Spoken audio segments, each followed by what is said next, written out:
the Affordable Care Act, also known as ObamaCare. Yesterday, President Obama said this about his opponents. And here's one more that I've heard. I like this one. We have to, and I'm quoting here, we have to repeal this failure before it literally kills women, kills children, kills senior citizens.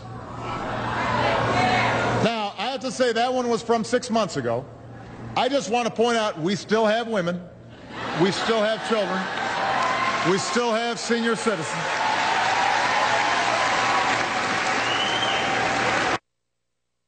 Strong words from the president. Here's the Republican claim he was referring to.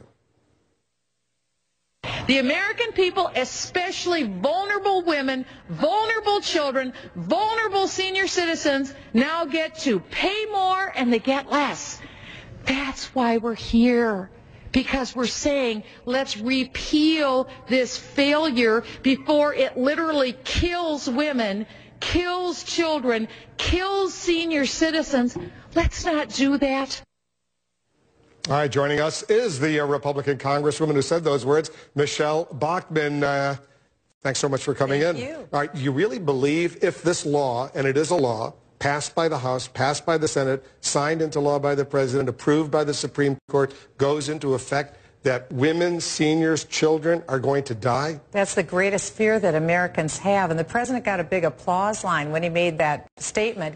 But it'll be very unpleasant if the death panels go into effect. That's the IPAB board. If we have denial of care for women, children, senior citizens, or if we have problems where people aren't given the drugs that they need, maybe they'll be not denied drugs for breast cancer. You bet this can happen. That is what I'm worried about, not just me, people all across the United States. So this is literally an issue of life and death. That's why you see this struggle in the Senate. Absolutely, but don't you realize that millions and millions of Americans, right. Millions and millions of Americans will now have health insurance? Earlier, they didn't have millions health and millions insurance. of Americans are losing health insurance right now. They're being thrown off their employer-paid health insurance. But they'll be eligible to go to these exchanges and buy health insurance. I was in a meeting this morning, Wolf, and we were told again that the people who will be thrown into the exchanges, the health care premiums that they'll have to pay, even when they're subsidized, will be more than what they're paying now.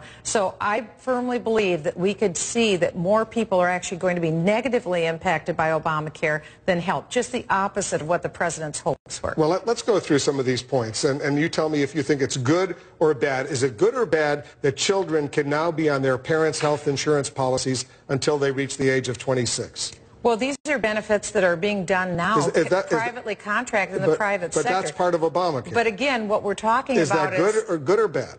When it's done between private parties, but that's the law. thing. Law now. But the mandate, government is forcing it to be done. You support that, right? I support freedom of choice so that people can do that. If people want to have their children on their health insurance policy until they're 45 years of age, they should be able to do that. The government shouldn't say what age you cut it off. You may have a child that is completely dependent on you for physical or mental reasons. If that child is now 56 years old and the parent wants to take care of them on their health insurance plan, they should be able to pay that company whatever it is to keep them on the plan. If you have a pre-existing condition, yes, should you be allowed to buy health insurance? Well, of course. Should an insurance company be able to deny you insurance coverage? Over 30 different states already had pre-existing condition plans. There are relatively few states that didn't. The Washington Post said that it would be a $5 billion charge to take care of people with pre-existing conditions.